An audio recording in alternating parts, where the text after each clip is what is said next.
Olá, irmãos. Boa tarde. Aqui é o pastor Raul Nogueira e hoje nós estamos novamente aqui no Focando Vidas, no nosso canal, para compartilharmos com vocês uma pequena passagem, uma porção do livro de Ageu, ok? Ageu foi um profeta, a primeira voz profética depois do aqueles 70 anos de cativeiro lá em Babilônia, do exílio.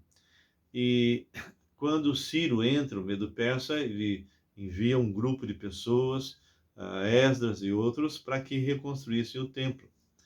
Eles ficaram lá, começaram a reconstruir e depois pararam por 15 anos, ok? Então, é como se fosse uma segunda leva, que veio agora Ageu com Zorobabel e com Josué, Zorobabel como governador e Josué como sumo sacerdote. E ele então chama o povo e os confronta. Assim diz o Senhor. E começa a colocar: vocês vieram para cá, começaram a construir e pararam? E Deus está falando: a minha casa está parada enquanto vocês estão reconstruindo a casa de vocês de uma maneira suntuosa, estão trazendo madeiras especiais, etc. E por que não faz isso com a minha casa? E essa confrontação de Ageu os levou então a reconstruir e eles demoraram 4 anos para terminar. Só que tem uma passagemzinha bem interessante aqui que mostra que essas pessoas que estavam ali durante todo esse tempo nunca tiveram prosperidade. E o Senhor vai mostrar que não tiveram prosperidade, por quê? Porque Deus tinha colocado a mão sobre eles. Não vinha chuva, enfim, eles tinham problemas de todas as ordens para poder realmente se manter. Não tiveram realmente prosperidade enquanto eles não resolveram reconstruir o templo. Só que quando eles estavam para reconstruir o templo, o Senhor fala novamente através de Ageu, mostrando para eles que eles teriam que ter alguns critérios. Por quê? Porque eles estavam em pecado. Durante todo esse tempo eles estavam em pecado. Eles não fizeram aquilo que eles deviam fazer. E agora eles resolveram, porque foram confrontados, resolveram fazer isso, mas o Senhor vai chamar atenção e vai dizer por que que eles não poderiam ainda reconstruir, o que que eles tinham que fazer antes. Bem, ele vai fazer uma analogia.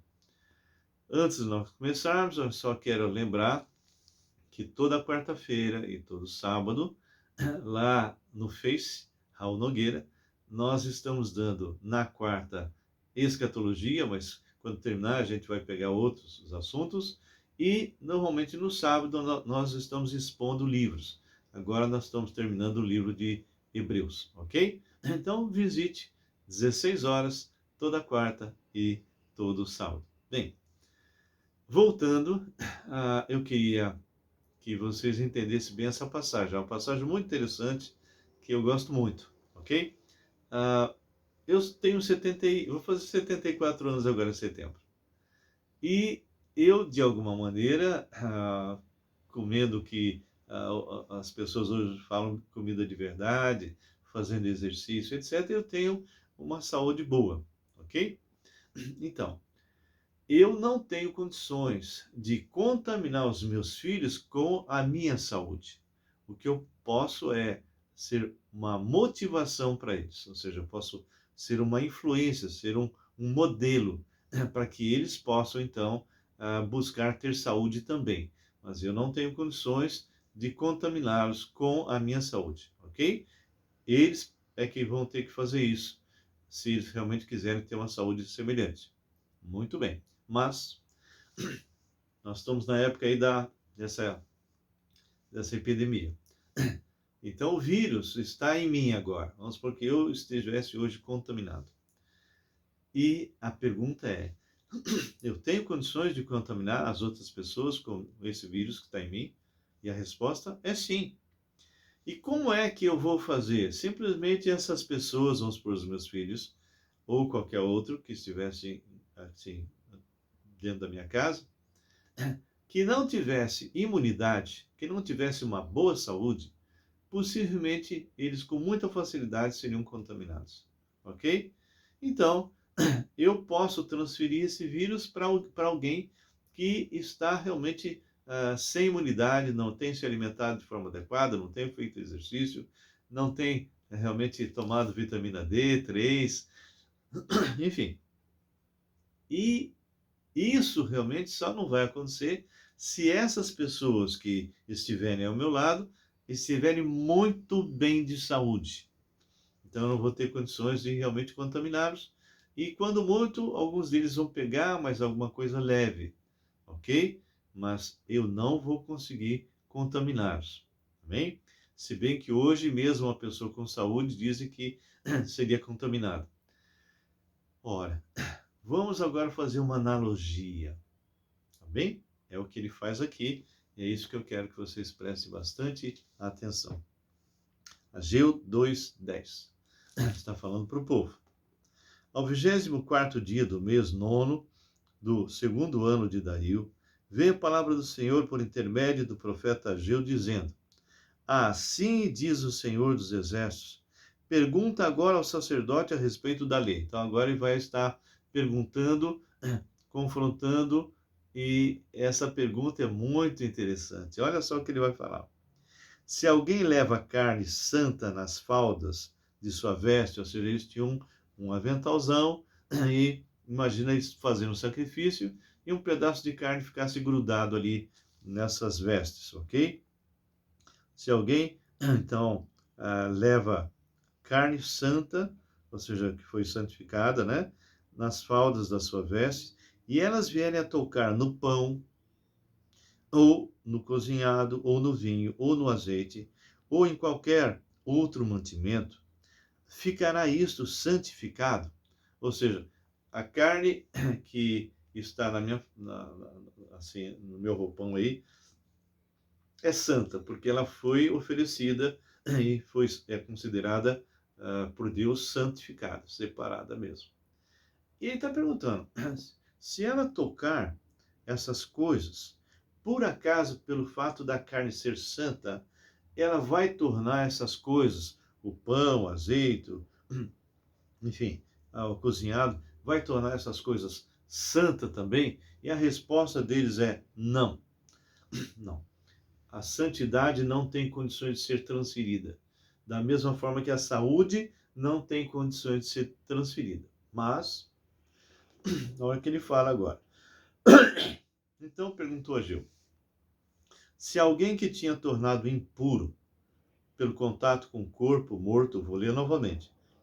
Se alguém que se tinha tornado impuro pelo contato de um corpo morto, tocar em alguma dessas coisas, ou seja, o pão, o azeite, o cozinhado, ficará ela imunda, ou seja, essas coisas que foram tocadas, ficará ela imunda? Responderam os sacerdotes, ficará imundo. Ou seja, a impureza, ok, contamina as outras coisas. Ok? Tá claro isso? Então, da mesma forma que o meu vírus contamina outras pessoas, alguém que está impuro porque, segundo a lei, tocaram morto. Vocês se lembram do sacerdote e do levita que viram alguém no chão, passaram por ele, ok? Passaram por ele. Não tocaram, porque se eles tocassem, eles ficariam realmente impossibilitados de fazer as suas atividades. Eles teriam que estar à parte, recolhido num certo tempo, para se purificarem e então voltarem novamente à atividade. Então eles não quiseram se arriscar. Veio um samaritano que não tinha nenhum tipo de preocupação desse tipo e pegou a pessoa, colocou no seu animal e levou para uma hospedaria e cuidou dele. Bem, olha só o que ele está falando. A impureza se transfere, a santidade não. Então, o que eu quero colocar para vocês é isso. Se eu for uma pessoa consagrada, for assim uma pessoa realmente que busca o Senhor, que realmente ora, tem intimidade com Deus, estou sempre na presença dele, etc., eu posso, quando muito, ser um modelo para os meus filhos ou para os meus irmãos, para os meus amigos que têm convívio comigo. mas eu não tenho como transferir para eles essa consagração. Da mesma forma que eu não posso transferir a minha saúde, eu também não posso transferir para eles a minha santidade.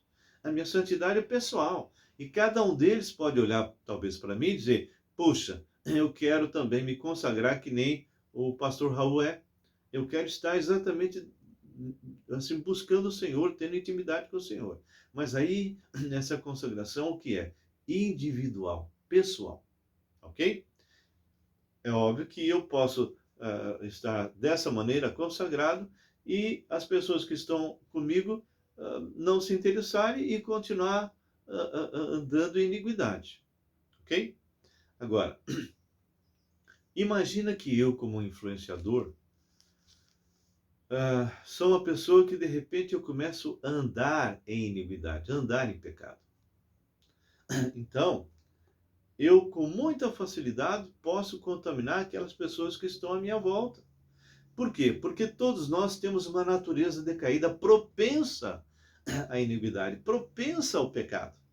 Então, se essas pessoas que estão comigo, sejam irmãos, sejam amigos, sejam filhos, que estão convivendo comigo, eu sou um líder, sou um modelo, e essas pessoas, então, de repente, começam a andar comigo e eu os convido: olha, vamos para o bar, vamos beber, vamos fazer isso. Olha, ali tem um lugar que tem isso e aquilo, a gente pode ir naquele motel. Ou seja, se eles têm uma tendência já para o pecado, e e eles não estão cheios de Deus, não estão cheios de Espírito, se eles não são consagrados, com grande possibilidade eu vou estar interferindo na vida deles, eu vou estar contaminando eles com o meu pecado, e eles vão estar se reproduzindo, levando outras pessoas também a pecar. Então essa é a analogia que Ageu está fazendo, porque Deus o está instruindo. Então ele diz assim: então, prosseguiu Ageu, assim é este povo, assim como, olha só, e assim esta nação, perante mim, diz o Senhor, assim é toda a obra de suas mãos, e o que ali oferece, tudo é imundo. Tudo é imundo. Ele estava em pecado, anos em pecado de egoísmo, construindo suas casas e pensando só no seu próprio ventre, não é? Agora, pois, considerai tudo o que está acontecendo desde aquele dia, antes de poder. Olha só o que ele vai falar, vou repetir essa leitura. Antes de pordes pedra sobre pedra no templo do Senhor, antes daquele tempo, alguém vinha a um monte de 20 medidas e havia somente 10. Vinha ao largar para tirar 50 e havia somente 20. Ou seja, o Senhor foi pondo a mão e eles não tinham prosperidade. Ok?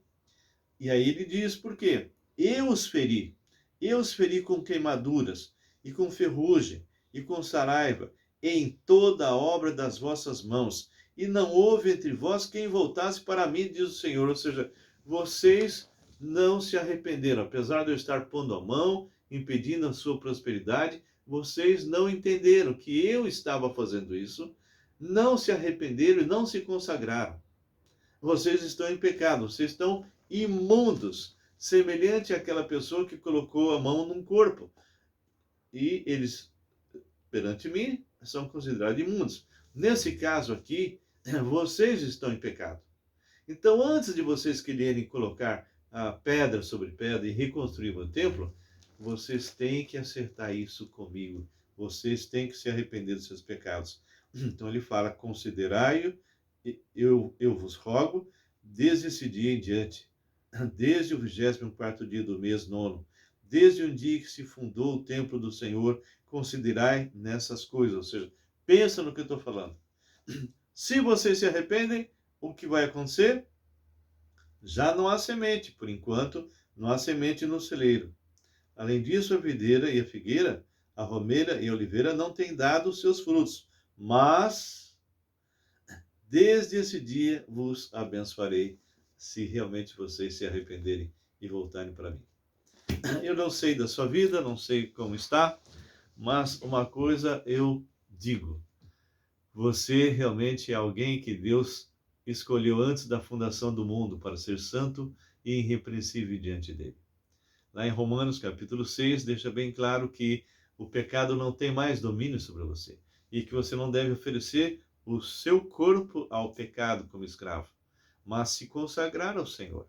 Eu não sei da sua vida, não sei como está, mas se você é um pastor, ou se você é um diácono, ou você é um presbítero, ou você é professor de escola dominical, tem ministério, faz discipulado, você tem que examinar o seu coração e ver se você não tem que se consagrar, ver se você não tem que se esvaziar do seu pecado e buscar realmente ter uma vida santa, porque a palavra fala, eu sou santo, não é? Deus disse, eu sou santo. Sede santos porque eu sou santo. Amém? E se você não conhece Jesus, você tem a oportunidade de você se arrepender dos seus pecados, perceber que Jesus Cristo é Deus, foi Ele quem criou todo o universo, Ele morreu na cruz no seu lugar, ressuscitou, está vivo e te oferece de graça a vida. Ele diz, vinde a mim, vós que estáis cansados, sobrecarregados, e eu vos abençoarei. Então, eu queria orar por você, tanto aqueles que precisam se consagrar e aqueles que já estão consagrados permaneçam firmes. E os que não têm Jesus, que possam se arrepender dos seus pecados e convidar Cristo para ser Senhor e Salvador. Senhor nosso Deus, obrigado por esse tempo, obrigado por esse momento único, e que o Senhor possa, Pai, estar tocando as nossas vidas para que a gente possa realmente estar sempre nos consagrando a Ti, confessando os nossos pecados momento a momento, fazendo a respiração espiritual, Senhor, jogando o gás carbono espiritual, que são os pecados, sendo cheio do Teu Espírito.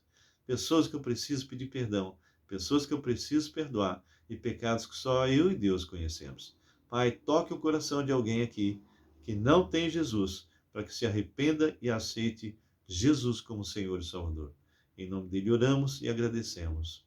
Amém e amém. Queridos, que Deus abençoe.